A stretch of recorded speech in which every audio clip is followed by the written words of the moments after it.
Buenas tardes. Me interesaría saber si está la persona de la facultad, el responsable, porque necesito compartir pantalla y no puedo. A ver. Ahora sí. Perfecto. Gracias. Bueno, buenas tardes chicos, ¿cómo están?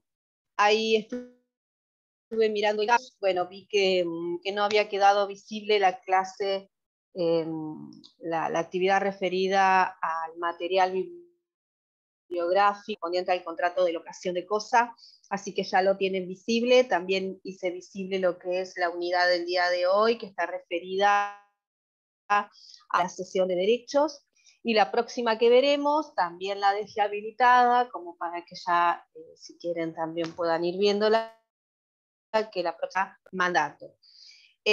Con relación al tema de las clases, estuve tratando de encontrarlas, las clases que grabaron nuestras, franja morada, vi una solamente de locación y la otra no la encontré, así que bueno, voy a reclamarlas y las recupere, las voy a hacer públicas en el campus.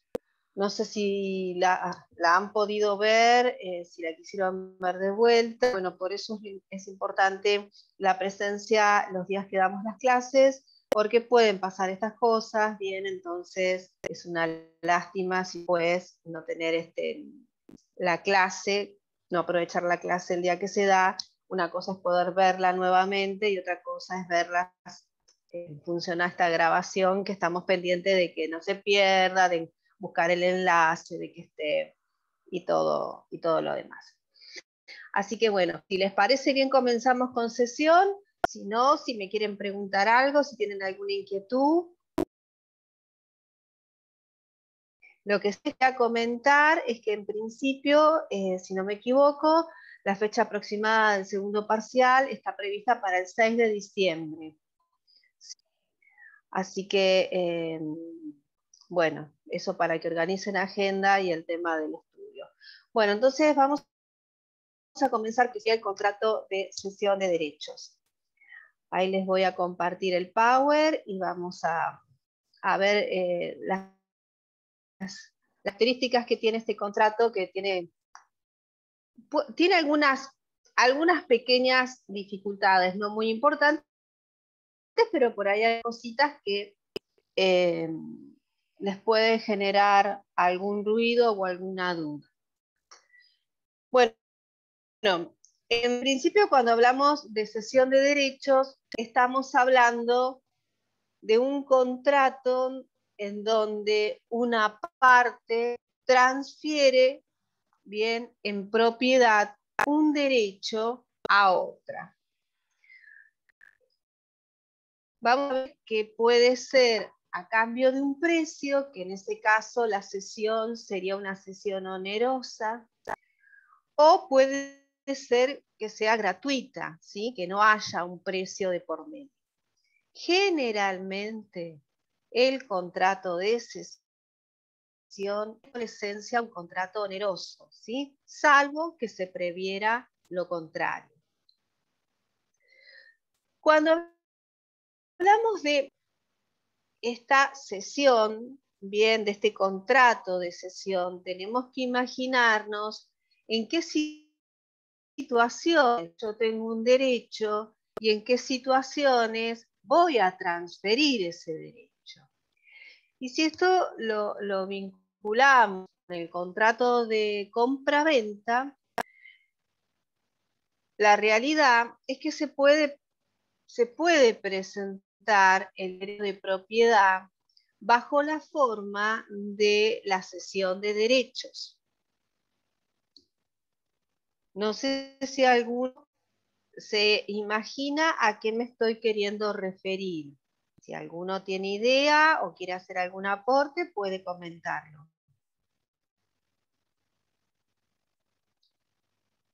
Bueno, el tema sería así. Nosotros, cuando hablamos del contrato de compra-venta, en la compra-venta la forma es solemne relativa. ¿Por qué solemne relativa? Porque si hablamos de compra-venta de inmuebles, necesitamos hacer la escritura pública pero esa forma de escritura pública no es bajo pena de nulidad. ¿Qué Ocurre quiere cuando, decir perdón, esto? ocurre ¿Sí? cuando, ¿Quién, Gonzalo? sí, perdón, caí tarde. Ocurre cuando, por ejemplo, no se tiene el título de propiedad de un inmueble. Cuando no se tiene el título de propiedad. Y si no se tiene el título de propiedad, ¿qué se tendría que para tener un derecho? El boleto de compraventa, por ejemplo. Muy bien, perfecto. El boleto de compra-venta. Y como es un boleto de compra-venta y el que tiene el boleto de compra-venta quiere transmitir ese derecho que tiene, no va a celebrar una compra-venta, va a ser una cesión de ese boleto original. Porque imagínense, bueno, yo quiero transmitir la casa. Bueno, es otro boleto. Sí, pero para que yo haga otro boleto, en algún momento tengo que escriturar. Y resulta que ¿para qué una escritura para mí si después tengo que hacer una escritura para el otro?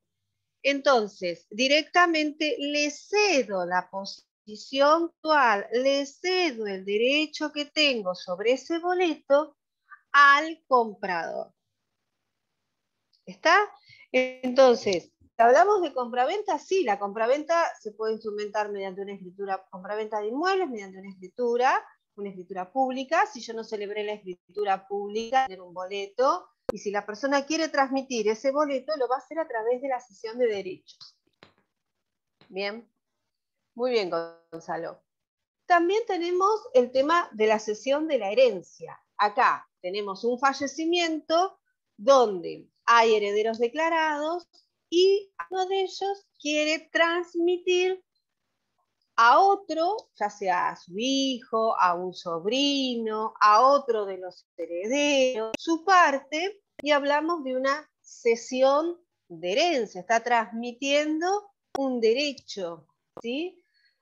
Está transmitiendo ese derecho que fue reconocido con la declaratoria de herederos a otra persona. Esa transmisión de la herencia puede que se realice en forma onerosa o en forma gratuita. Y aclaro, no se vayan a olvidar de esto, nadie puede ser algo que todavía no ha recibido. Es decir, que para que sea válida una cesión de derecho, tiene que haber ocurrido por lo menos dos cosas. Primero, que haya operado el fallecimiento del causante, es decir, del que transmite por muerte. Tiene que haber fallecido. ¿Por qué? Ah, te voy a ceder los derechos hereditarios que tengo de la casa. Cuando se muera el tío a mí. No. Eso se llama esperanza de sucesión. Y la esperanza de sucesión es válida, no es ético, no corresponde transmitir algo que todavía no se ha recibido basado en que muera va a ser mío. Bien, eso no es posible, pero sí, una vez que se produce el fallecimiento del causante que va a transmitir estamos en posibilidad de hacer la cesión. Pero yo dije dos elementos. Uno es que haya fallecido, y el segundo es que se haya dado una declaratoria de herederos. Si yo cedo antes de la declaratoria de herederos, es como que estaría trabajando sobre algo futuro. Por lo tanto, necesito contar con esa declaración que me instituye a mí como heredero de esos derechos. Después está la típica cesión contractual. En todos los contratos que ustedes se imaginen, cuando una de las partes quiere salir de la contratación y hacer ingresar a otro en su lugar, estamos hablando de cesión de la posición contractual, hay concretamente una cesión de derechos. Obviamente, la cesión de derechos del boleto de compraventa es, en cierta medida, una cesión de posición contractual también. ¿Sí?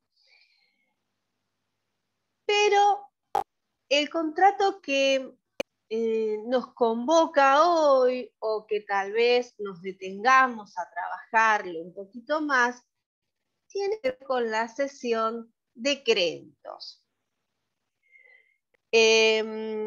Cuando nosotros hablamos de la cesión de créditos, estamos hablando de, por ejemplo, yo tengo un pagaré para cobrar dentro de 90 días y no quiero esperar 90 días a que llegue el vencimiento, por la inflación que hay, porque tengo que hacerme cargo de los salarios, porque tengo deudas que afrontar, porque no sé cómo va a estar en definitiva ese deudor cuando le tenga que cobrar ese pagaré. Entonces, puedo ceder mi crédito, mi derecho a cobrar ese pagaré a otra, y de esa manera se me va a mí anticipar bien la liquidez de ese pagaré. ¿Qué quiero decir con esto? Que al ceder ese crédito voy a estar recibiendo el importe que tiene ese crédito. Seguramente va a ser menor al valor nominal, es decir, si el crédito tiene un valor por $100.000, tal vez lo pueda negociar en 95.000 o 98.000, no sé, pero no va a ser exactamente idéntico. Y ahí está la situación concreta en donde estamos en una cesión de créditos. El código regula la cesión de créditos. Es importante que ustedes tengan en consideración, cuando hablamos del contrato de cesión, todas estas situaciones que se pueden presentar, no quedarnos solamente enfocados con la mirada de la cesión de créditos, ¿sí? Sino que también hablamos de cesión de derechos y de distintos tipos de derechos. ¿Qué derechos se pueden ceder? Los derechos intelectuales, los derechos reales, derechos creditorios, ¿está? Vamos a ver que incluso hasta los derechos litigiosos se pueden ceder. Pero si estamos cediendo derechos litigiosos, es importante que comuniquemos esta situación a la otra parte para evitar bien posteriores reclamos por daños y perjuicios, por irregularidades, por evicción, por garantías que nos lleguen a cuestionar. ¿Cuándo yo estaría, por ejemplo, transmitiendo un derecho litigioso? Cuando transmito por ejemplo, algo que está en sede judicial y no sabemos cómo puede resultar el juicio. O cuando tengo un derecho sobre una propiedad, pero que puede haber una reclamación actual sobre herederos y hasta que no se resuelva eso no va a quedar consolidado. Entonces, se puede tener un derecho litigioso. El tema es que no se ceda ese derecho litigioso callándonos, ¿no es cierto?, guardando silencio, declinoso y transmitiéndolo como un derecho pleno, real y efectivo. Entonces, si cedo un derecho litigioso, tengo que informar, ¿no es cierto?, que es un derecho litigioso. Siempre que la cesión se haga por dinero, vamos a decir que se va a aplicar la regla de la compraventa. Si la cesión se hace por otra cosa, se va a aplicar las reglas de la permuta, y si es en forma gratuita, las reglas de la cesión en forma supletoria. Bien.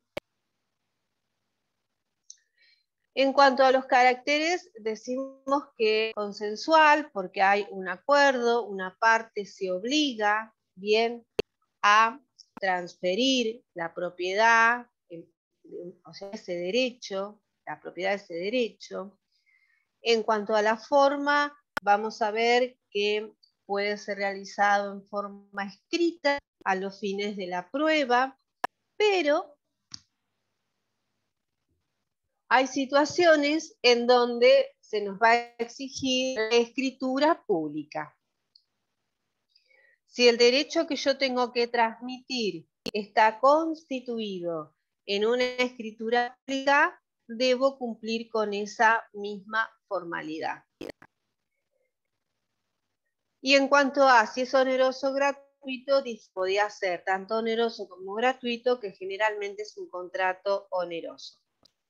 Podemos agregar otros caracteres, decir que es típico, porque tiene un nombre, una regulación, es nominado, que es conmutativo, porque se conoce bien el precio de ese derecho para poder adquirirlo, y que en la medida en que sea oneroso va a ser un contrato bilateral, y en la medida en que sea gratuito decimos que sería unilateral. Bien. El objeto está regulado en el artículo 1616 del Código Comercial. En el Código de Vélez estaba tratado en el artículo 1444, y en general decimos que se pueden transmitir todos aquellos derechos, salvo bien los que tuvieran alguna limitación. La limitación puede surgir por prohibición expresa de la ley, que ya los vamos a analizar. Es decir, que la ley me dice qué derechos no se pueden ceder. Por una prohibición convencional. Por ejemplo, cuando hablamos del contrato de locación, dijimos que si yo soy locadora, soy dueña de la propiedad y no quiero que ceda el contrato, tengo que prohibirlo expresamente. Entonces ahí habría una prohibición convencional, o un contrato que yo celebre, o un contrato de servicio. Bien, entonces si las partes lo establecen esa limitación de que no se puede, hay una prohibición convencional y sería válido. Tampoco se pueden ceder los derechos personalísimos. La dignidad, la vida, la libertad, no se pueden ceder, efectivamente.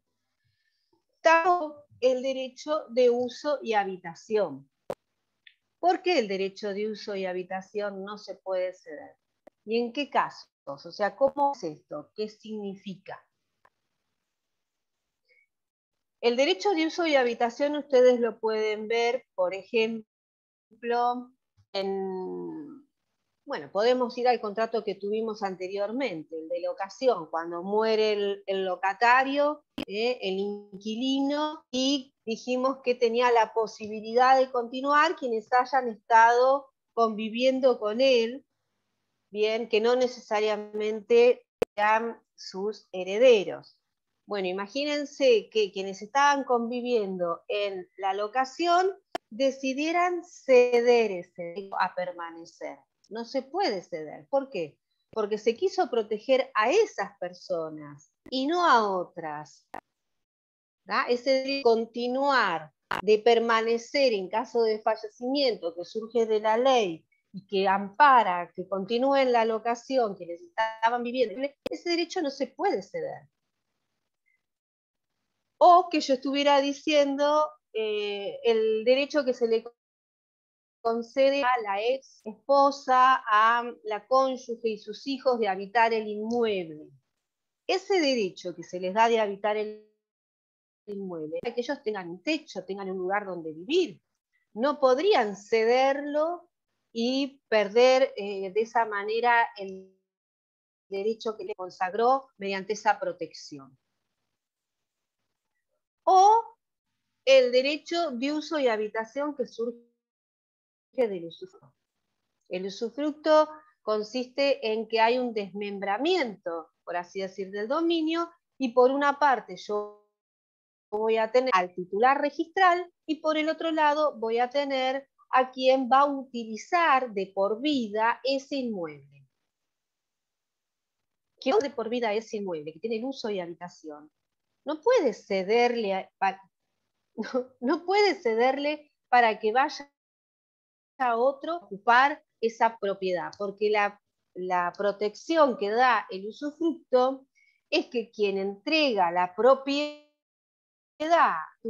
a otro pueda usar hasta el día de su muerte la cosa y no quedarse en la calle. Y esa es la finalidad del usufructo. Si él lo está cediendo, está perdiendo ese amparo, esa razón que tiene esa normativa. Tampoco está permitida ceder la esperanza de sucesión. Esto que yo les había hablado hoy. Yo tengo la esperanza en algún momento de heredar que no está bien de salud. Bueno, por eso firmo un contrato diciéndole a Gonzalo que le cedo los derechos para cuando mi tía se... No, la esperanza que tengo en esa situación no va. ¿Por qué? Porque puede ser que no se muera antes ella, puede ser que me muera antes yo. Además, estaría esperanzado en obtener un beneficio con la muerte de una persona. Podría considerarse que tiene un objeto ilícito.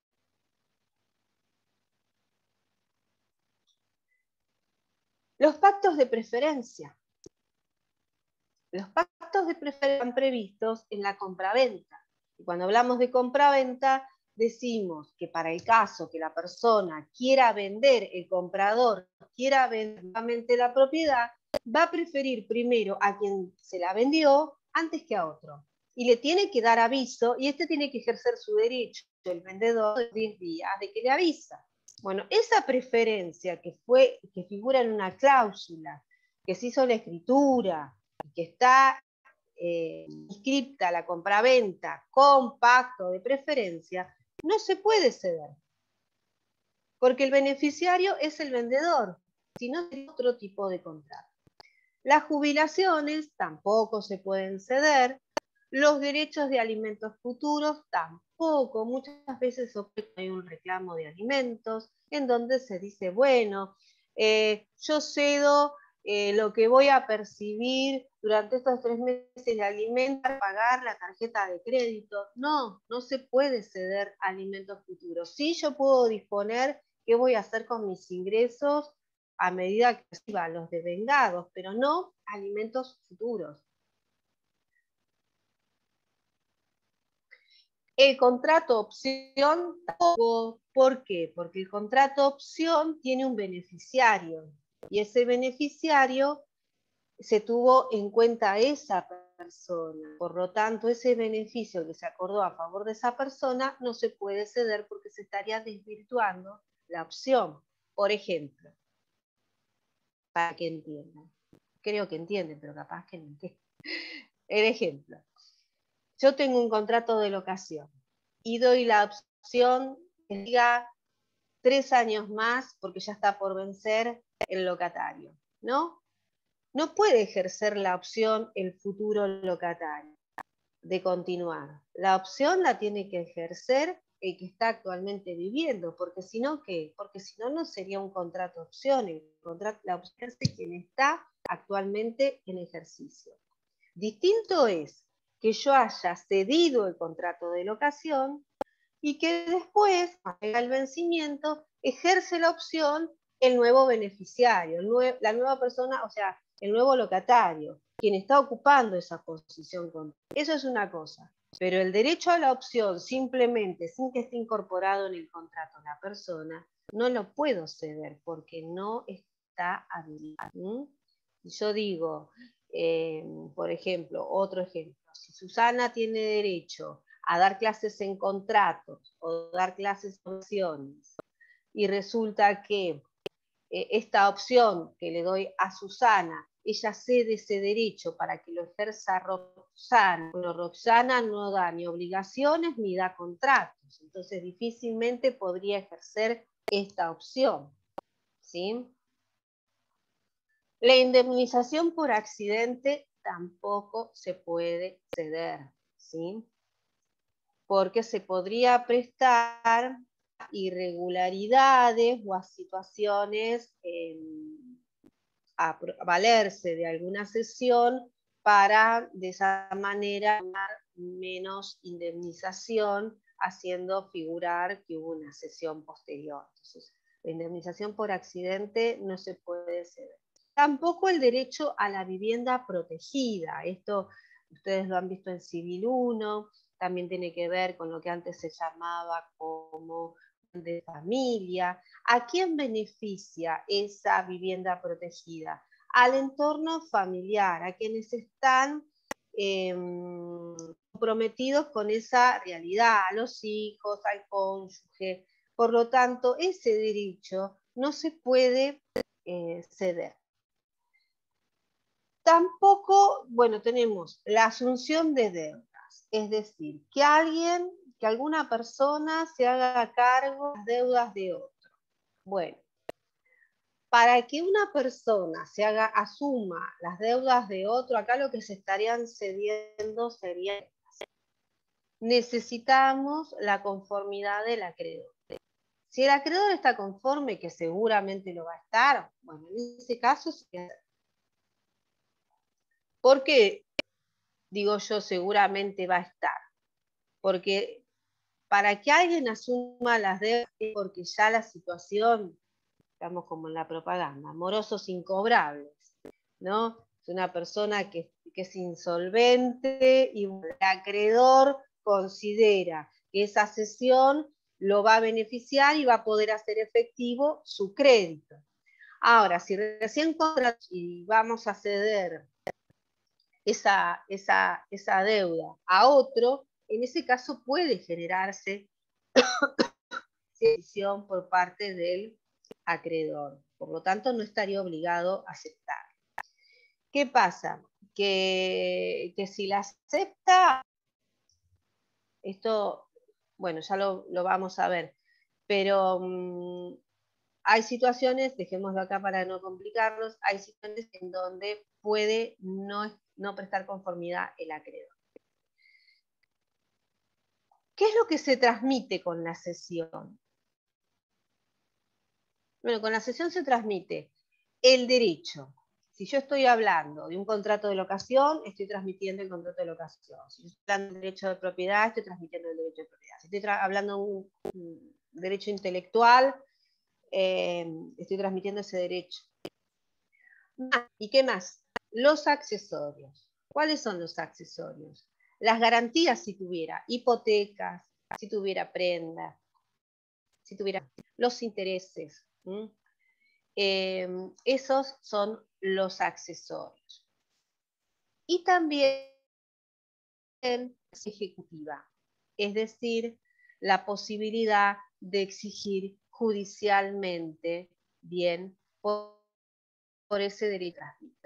Como ven ahora, ya empezamos a entrar en lo que sería el tema de cesión de derecho creditorio, un poquito ingresando desde esa perspectiva.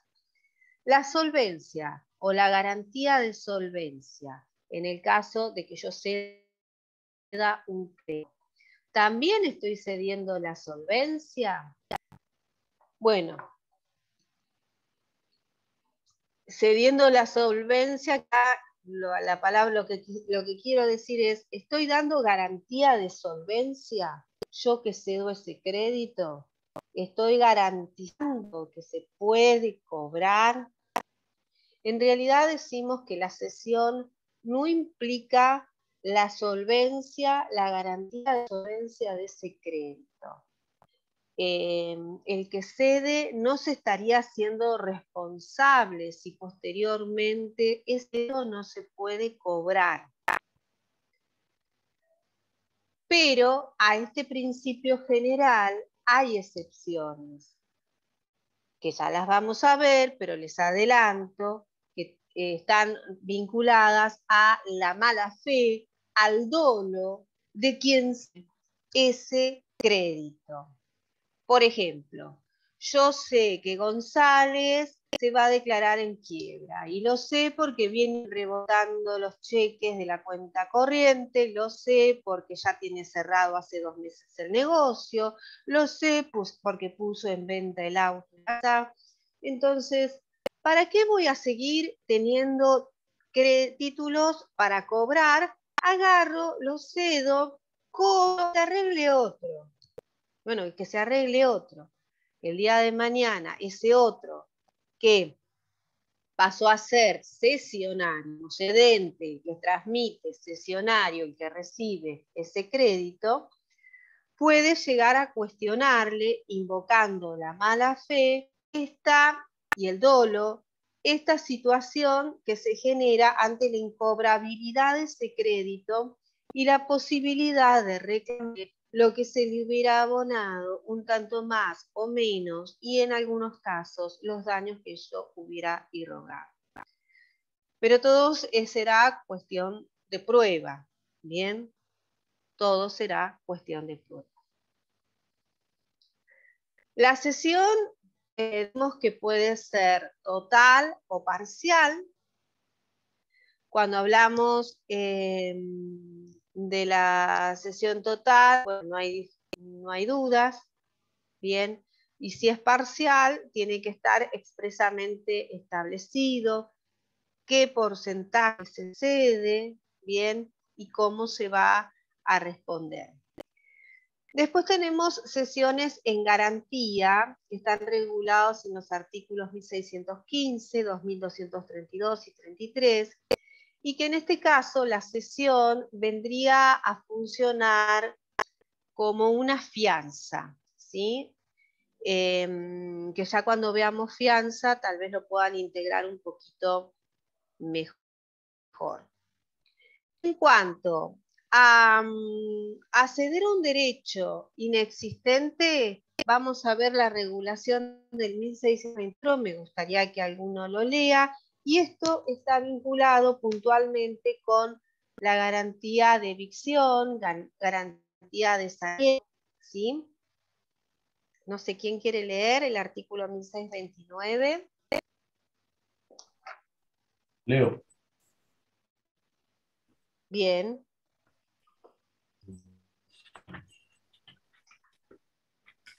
Así descanso un poquito. Dale. Cesión de derecho inexistente. Si el derecho no existe al tiempo de la cesión, el cedente debe restituir al cesionario el precio recibido, con sus intereses. Si es de mala fe, debe además la diferencia entre el valor real del derecho cedido y el precio de la cesión. Esto de que debe además la diferencia entre el precio cedido y el precio por el que se ha cedido y el valor real, tiene que ver con esa diferencia que yo les decía que se genera cuando se realiza la cesión. Este derecho inexistente, aclaro, y ya lo vamos a ver, pero bueno, puede ser que yo haya cedido a varias personas el mismo derecho. Entonces se genera un litigio para ver cuál de esos derechos, cuál de esos cesionarios tiene derecho sobre esa cesión realizada. Y aquellos que fueran excluidos, bien, es como una estafa, es decir, yo vendo la casa 3 veces, cedo derecho 3 veces, el mismo derecho. Bueno, uno va a tener alguno va a quedar determinado que efectivamente se le puede haber efectivizado ese derecho, y para los otros que les resultó inexistente esa cesión porque no hay ningún derecho que se le transmite, van a tener esta posibilidad de reclamar. Ahí estamos ante una cesión de derecho inexistente de mala fe, ¿sí? Porque ha habido una intención de perjudicar, una intención de estafar. Y por eso me trae la solución de cuál sería la manera en la que se arribaría a una solución, y tiene que ver con la restitución de lo que se hubiera recibido, y además esa diferencia de ser abonada. Bien. Ya vamos a volver a esto porque hay todo un capítulo relativo a cesión de créditos. Con respecto a la forma, les dije la escritura pública. Recuerden que cuando hablamos de escritura pública, siempre que el acto que se va a transmitir me exija el derecho, me exige escritura pública, se va a hacer escritura pública. Ejemplo, la cesión de derechos hereditarios, la cesión de derechos litigiosos, la cesión de actos en escritura pública. es decir, donde consten estos derechos en escritura pública. No necesario, esto les aclaro, el punto 3, cesión de actos en escritura pública. Yo necesito que el antecedente en escritura pública para tener que hacerlo en escritura pública, ¿sí? De lo contrario, no necesitaría esa forma. Porque, por ejemplo, volviendo hoy a la compra-venta, sí, la compra-venta se hace en escritura pública, yo no haría, si fue una escritura pública concretamente de compra-venta, yo no haría una cesión mediante forma de escritura pública. Ahora, porque sería una nueva compra-venta, ¿está? Esa sería la situación, o sea, no necesitaría recurrir a una escritura pública porque ya tendría una compraventa directamente. Ahora, cuando hablamos del endoso, es que hablamos de pagarés, títulos de crédito y demás, no necesitamos un instrumento privado ni un instrumento público. Directamente las firmas de la transmisión del endoso con la fecha, el domicilio, el DNI, el nombre y apellido de la persona que está endosando. Bueno, ¿cuáles son las obligaciones? Recordemos que acá tenemos cedente, que es el que transmite, y cesionario, que es el que pasa a ocupar el nuevo lugar del cedente. El deudor cedido, si habláramos de una cesión de crédito, no es parte en la cesión, ¿sí? Cedente, cesionario y el deudor cedido no sería parte. Pero vamos a ver que cuando nos adentremos a hablar de la cesión de créditos, sí hay algunos efectos y algunas consecuencias en torno a obligaciones que tenemos que cumplimentar con relación al deudor cedido.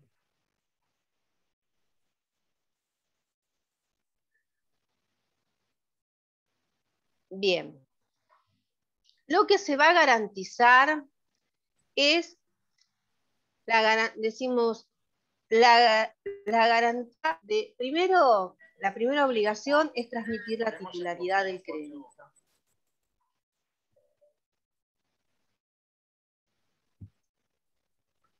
Es decir, realizar, por lo tanto, la toma de ese cambio de titularidad. La segunda obligación es la garantía de evicción. Y esta garantía de evicción consiste en que lo que estoy transmitiendo es un legítimo. Estoy en condiciones de poder transmitirlo porque soy titular de ese pagaré, soy declarado en juicio, soy locatario si se diera el caso, soy comprador por boleto, entonces estoy legitimado. Tengo ese derecho y por eso lo puedo ceder.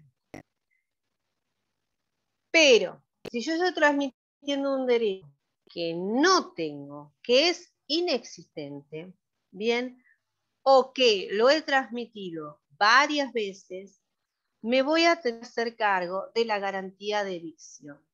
Y cuando hablamos de la garantía de evicción, es salir en defensa, ¿no es cierto?, de ese cesionario que estaría siendo turbado en el derecho que se le transmitió, para acreditar que la cesión que se realizó es válida, es legal, que estaba legitimado para poder hacerlo. Todo lo que vieron en parte general en torno a evicción. Con relación a la garantía de solvencia, vamos a detenernos en el artículo 1630. No sé si quiere colaborar leyéndolo. Yo lo leo. Bien, perfecto. Gracias, Dolores. 1630. Garantía de la solvencia del deudor. Si el cedente garantiza la solvencia del deudor cedido, se aplican las reglas de la fianza, con sujeción a lo que las partes hayan convenido. Ahí me detengo.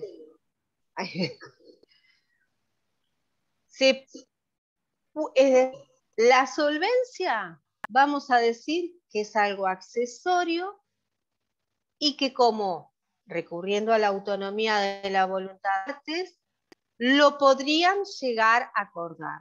Y si acuerdan esta cesión con garantía, van a aplicar las reglas de la fianza. Quiere decir que habiendo intimado al deudor principal, si éste no cumple, bueno, se cargo entonces el fiador de estas obligaciones. Pero como fianza, es decir, en segundo lugar, siempre que así lo hayan pactado, si no, no. Bien, seguimos. 1630. El cesionario solo puede recurrir contra el cedente después de haber discutido los bienes del deudor, excepto que éste se halle concursado o quebrado. O quebrado, concursado o quebrado. Esta disposición es una modificación sustancial al régimen anterior de la cesión, porque no nos traía la posibilidad de que las partes acten, de que las partes acuerden este juego, por así decir, de ser fiador.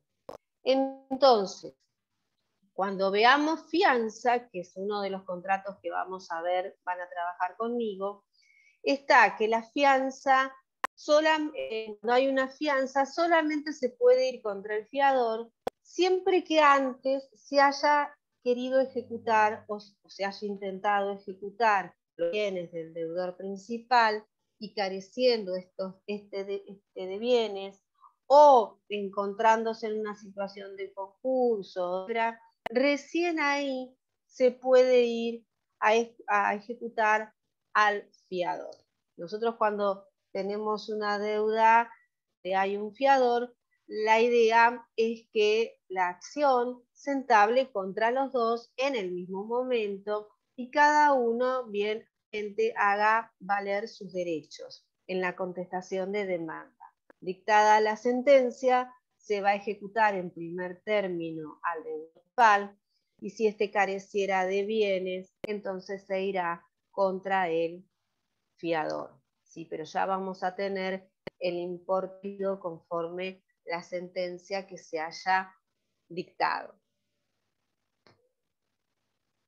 Bien, entonces eso con relación al tema de la solvencia que necesitamos. Ahora, sepan también que cuando es de mala fe, aplicaríamos la disposición indirectamente, que ya hablamos de insolvente, sino de que yo he cedido un crédito inexistente, la posibilidad de reclamar la restitución del valor y la diferencia. Y ahí es cuando no tengo la diferencia entre este artículo y el anterior, es que en el anterior no tengo directamente deudor. No es que se ha tornado insolvente, sino que se ha vendido, se ha transmitido 2 veces o se ha transmitido algo que no se tiene. Entonces, ahí como hay una inexistencia de lo que se transmitió, la sanción es mayor para el cedente y va a tener que hacerse cargo del y el mayor valor con relación al cesionario, es decir, el valor real va a tener que abonar. Ahora, hay aspectos importantísimos que surgen en torno a la cesión de derechos. Y acá nos tenemos que poner a pensar en un juego que se da. ¿Qué quiere decir esto? Como ustedes saben, hay un principio general que dice que el patrimonio de mi deudor, el patrimonio del deudor, es garantía común de los acreedores. Entonces, todo lo que tiene el deudor me va a permitir a mi acreedor poder efectivizar ese derecho. Cuando hablamos de la cesión de créditos, la situación que se nos plantea es un poquito que quiero que la tengan en cuenta. En la cesión de derechos, ustedes imagínense que mi deudor está cediendo los derechos que tiene para el pagar, para cobrar un crédito. Y yo, como acreedora del cedente, estoy viendo todo lo que hace o tomo conocimiento de lo que hace. O puede ser que no tome conocimiento. Pero como sé que tiene crédito para cobrar, tiene un pagaré para que le pague Gonzalo, por ejemplo, entonces, si yo sé que pagaré que mi deudor tiene, lo transmite, no le voy a poder cobrar ese dinero que él va a percibir. O no voy a poder subrogarme en los derechos que tiene mi deudor y exigirle a Gonzalo el pago de lo que le adeuda. O no voy a poner un embargo sobre el crédito que le tiene para cobrar a Gonzalo y cobrarme directamente. Entonces, desde esa mirada, el acreedor del cedente tiene puesta en miras ese activo que tiene para cobrar el cedente y que si él considera que la cesión lo perjudica, puede querer opción. Entonces, a partir de este concepto, empezamos a analizar en escena el tercero. El tercero y el deudor cedido. El tercero, que sería acreedor, ¿de quién? El acreedor del cedente, el acreedor del cedente, el deudor cedido, que sería en este caso, por ejemplo, Gonzalo. Imaginemos que Dolores es mi acreedora y yo soy la cedente. Entonces, hay una obligación por parte del cedente que tiene que ver, en primer lugar, en notificarle al deudor cedido, en este caso a Gonzalo, a quién le va a tener que pagar ese crédito que se cedió. ¿Por qué qué? ¿Por qué? ¿Qué puede pasar? Que el que paga mal paga 2 veces, que me pague a mí, o que le pague al acreedor porque le diga, mira, embargo, o que venga Juan y diga, me tenés que pagar a mí, y dice, no, ¿por qué te voy a pagar a vos si yo la deuda la tengo con Florencia?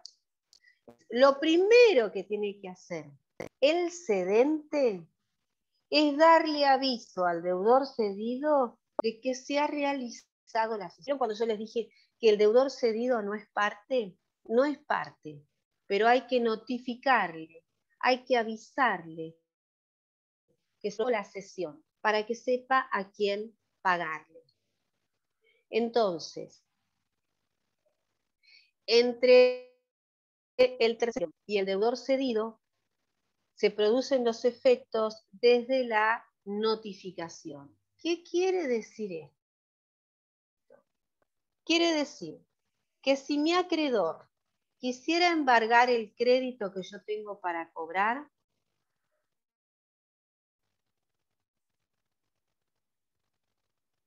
y llega el embargo después de haberle notificado yo a Gonzalo, el asesor, ese embargo es inoponible porque ya salió de mi patrimonio el crédito que tenía para cobrar. ¿Me van entendiendo? Porque tengo que ser muy cuidadosa y quiero que me entiendan. Si no, vuelvo para atrás y voy despacito.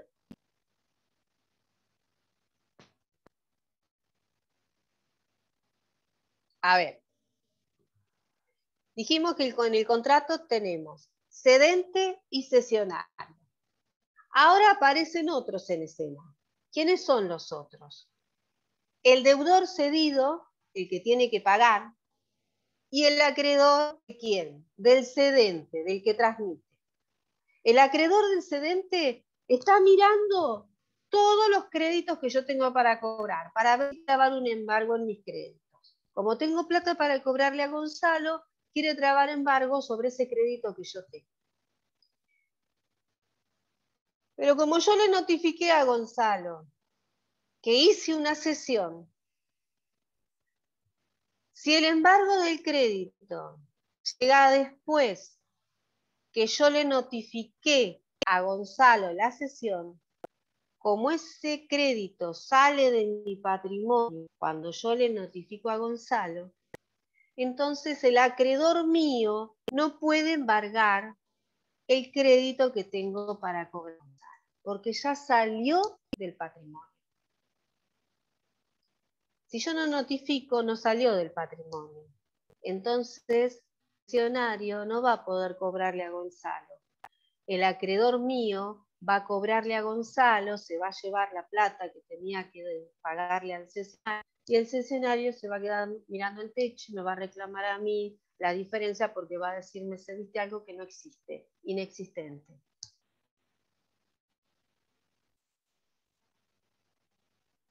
Entonces, deudor cedido y este tercero acreedor de quién? Acreedor del cedente, entran en conflicto, entra un problema acá, porque tenemos que saber a quién le va a pagar el deudor cedido. Si al acreedor mío que le llegó un embargo o al cesionario, al que está ocupando mi. Según la fecha de la notificación de la cesión que yo le hago a Gonzalo, es cuando opera, cuando proyecta la cesión que realice. Por eso es muy importante la notificación al deudor cedido, porque una vez que se notifica al deudor cedido, esa transmisión es oponible al acreedor del cedente. Y ese crédito sale del patrimonio del cedente y ya no está más. ¿Lo entendieron? Algo así. Más o menos. Y Más o menos. al cesionario también le conviene que se notifique lo antes posible porque así no llega antes el embargo. No. En realidad, nosotros necesitamos darle al deudor cedido.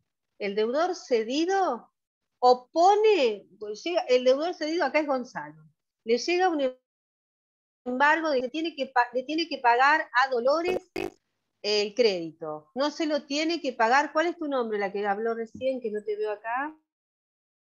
María Laura. Bueno, no le Ahí. Bien, María Laura es mi acreedora. María Laura le manda la notificación a Gonzalo y le dice, siendo que yo soy acreedora y embargué, me tiene que pagar a mí el crédito. Y dice, mire, María Laura, me notificaron la cesión antes que usted me avise, antes que usted me notifique el embargo y llegue el embargo. Así que yo se lo tengo que pagar a Dolores. No se lo voy a pagar a usted. Bueno, está bien. Y en sede judicial va a tener que decir por qué le pagó Dolores, porque recibió primero la notificación de la cesión antes que del embargo, y por lo tanto, primero en el tiempo, primero en el derecho, el cesionario, que es Dolores, puede por lo tanto percibir ese crédito. Ahora resulta que el cesionario y le golpea la puerta a Gonzalo. Gonzalo, me tenés que pagar, vengo a cobrar. Mirá, no te puedo pagar, porque viste que ustedes me notificaron la sesión, sí. Bueno, vos me notificaste la sesión el 16 de noviembre, pero a mí me cayó un embargo el 16 de octubre de María Laura diciendo que tenía que depositar judicial el importe así que deposité. Y Dolores dice, no, y sí, porque primero yo recibí esto antes de que ustedes me notificaran. No puedo dar cumplimiento a el pago de este crédito a favor tuyo, Dolores. Y Dolores se va con el título de crédito, se va con lo que le dijo a ver su abogado y a ver qué hace. Ahora más o menos lo entienden. Entonces, la importancia de la notificación al deudor cedido. Si bien el deudor cedido no es parte, es el que va a pagar y va a ser efectivo ese crédito. Por lo tanto, es importante notificarle por si pudiera pasar esto. Ahora imaginemos que yo no tengo ningún acreedor, no hay ningún problema, está todo bien. Pero Gonzalo está en la playa, tranquilo, y la llama María Laura. Le dice, mira, yo soy tu nueva acreedora, viste que tenías un pagaré contra Florencia Pérez, bueno, ese pagaré lo tienes que pagar a mí. No, pero yo se lo voy a pagar a Florencia Pérez. ¿Cómo que se lo voy a pagar a usted? Sí, porque yo te digo que me lo tenés que pagar a mí. No recibí nada. Entonces, para que Gonzalo le pague a María Laura, tiene que recibir una notificación. Porque lo llame, simplemente le va a pagar diciéndole, mira, yo soy el nuevo acreedor ahora. Pero a mí nadie me dijo nada. Florencia Notificación, Pérez no me dijo que notificación del alcanza cedido, que vos, con una intimación, digamos, carta documento. con una carta Carta documento. documento. Fehaciente, modo fehaciente. Si quiere hacer un acta, la puedo hacer, pero lo mejor, una carta documento.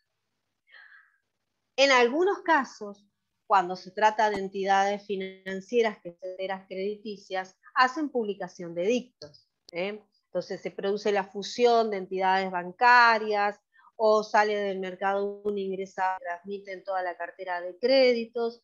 Entonces, con que te exhiban el edicto que se operó, que se hizo esa transmisión de cartera de crédito, sería Banco Quilmes, que en un momento se llamaba Scotia Bank, pasó ahora a Macro, se llama Macro el banco. Bueno, hay otro banco, porque está la cartera de préstamos. Entonces, la gente que tenía préstamos hipotecarios ya no iba más al Scotia Bank, donde lo había sacado el préstamo hipotecario. ¿Dónde iba a pagar? Y en el Banco Macro. ¿Y qué? Les mandaron carta documento a los 800.000 créditos hipotecarios con el costo que eso representa. Hicieron una publicación de dicto y adelante figuraba que toda la cartera de clientes de la entidad bancaria fue, y el acto y la copia del acto escriturario. Ver. Entonces, ¿es parte del deudor cedido? No, no es parte. Pero hay que notificarlo. Y esa es la importancia de la notificación. ¿Bien? No sé si ahora tal vez lo un poquito mejor. Bueno, entonces,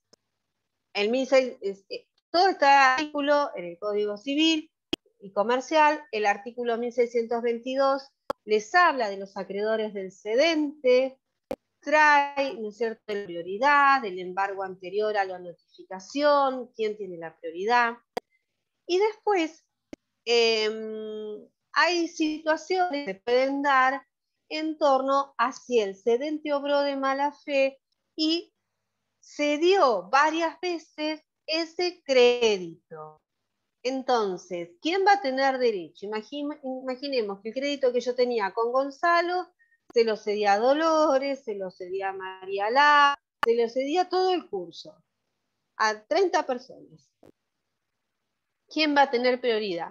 Bueno, al primero que le realicé la sesión. Y si hubo varias personas en el mismo día, bueno, tiene que ver acá con la hora. Vamos a ver entonces cómo dice el artículo 1626 del Código Civil y Comercial. ¿Quién lo quiere leer?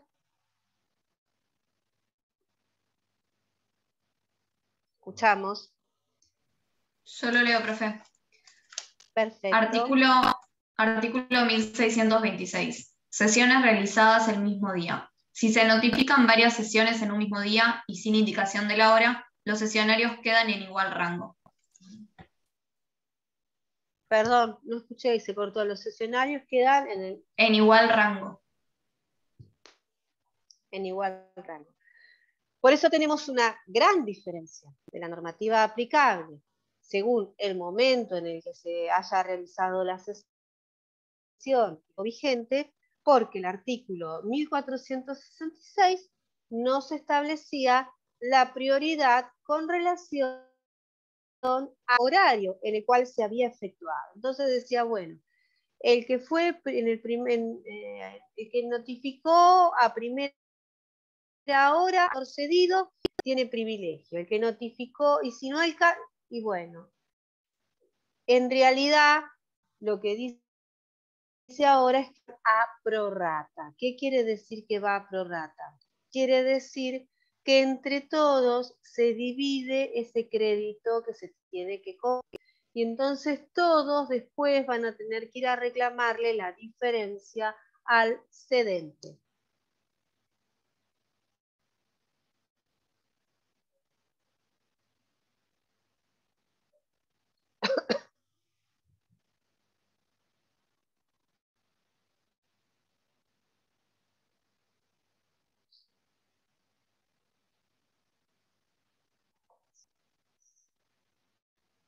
Ahora, si ustedes ven el 1626, dice, si se notifican varias sesiones en un mismo día y sin indicación de hora, los sesionarios quedan en igual rango. Pero si después vemos el artículo 1622, dice, en la concurrencia entre sesionarios sucesivos, la preferencia corresponde al primero que ha notificado la transferencia al deudor, aunque ésta sea de fecha posterior. ¿Van siguiendo?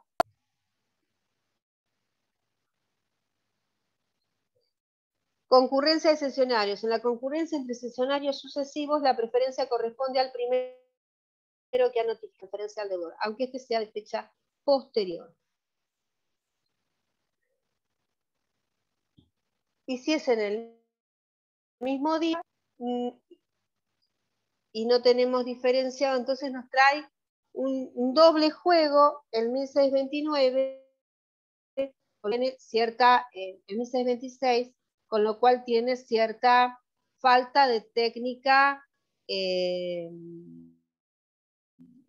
legislativa al momento de indicar. Uno tiene que ver sesiones realizadas en el mismo día y la otra tiene que ver con sesiones sucesivas. Sesiones sucesivas que fueron en distintas fechas, va a prevalecer el que primero haya notificado, y si por la fecha nos dice, si no me equivoco, el primero que ha notificado la transferencia al deudor, aunque sea de fecha posterior. Esto va a traer un problema el 1622.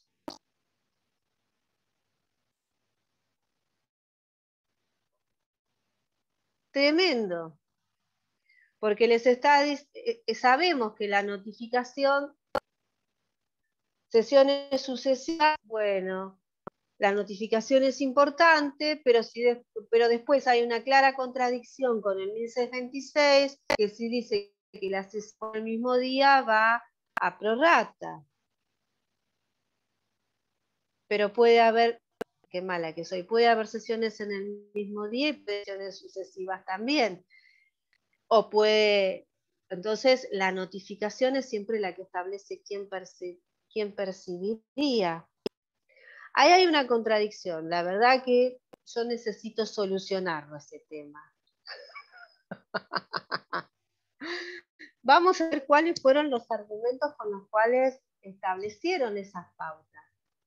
Porque ya les vuelvo a decir, el código anterior nos traía quien notifica primero tiene el derecho sobre ese crédito, y si varios notificaran en el mismo día, el primero que notificó.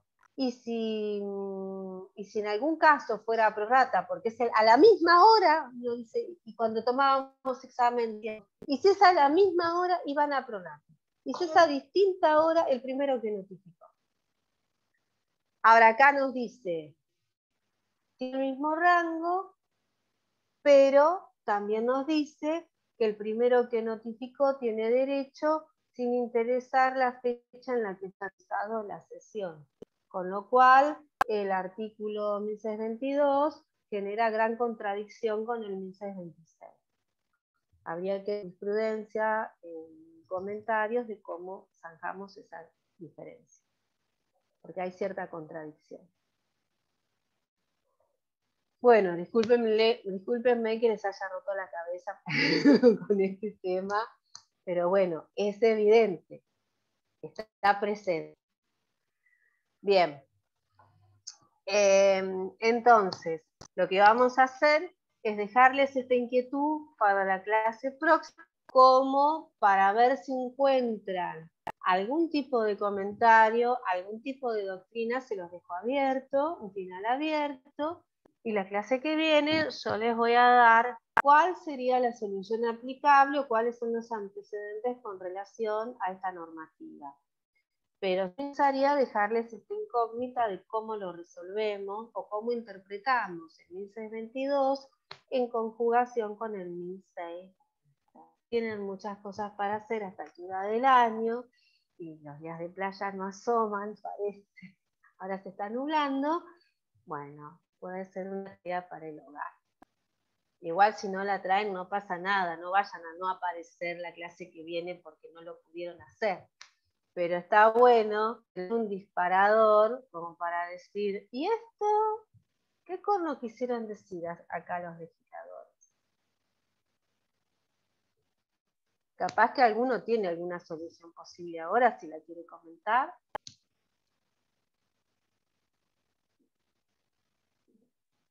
Hoy es viernes igual, así que no creo que estemos tan avesados con posibles soluciones. Bien, bueno chicos, entonces nos estamos viendo la semana que viene, que lo que vamos a ver va a ser el contrato ya de mandato. Y vamos, antes de comenzar con la clase de mandato, vamos a traer la respuesta a esta inquietud que les dejo planteada. Bien, porque hay respuesta, pero bueno, yo quiero que la busquen. ¿Está? Listo, nos vemos la semana próxima si no hay ninguna duda, nada, no. Así que nos estaríamos viendo la semana próxima. Gracias.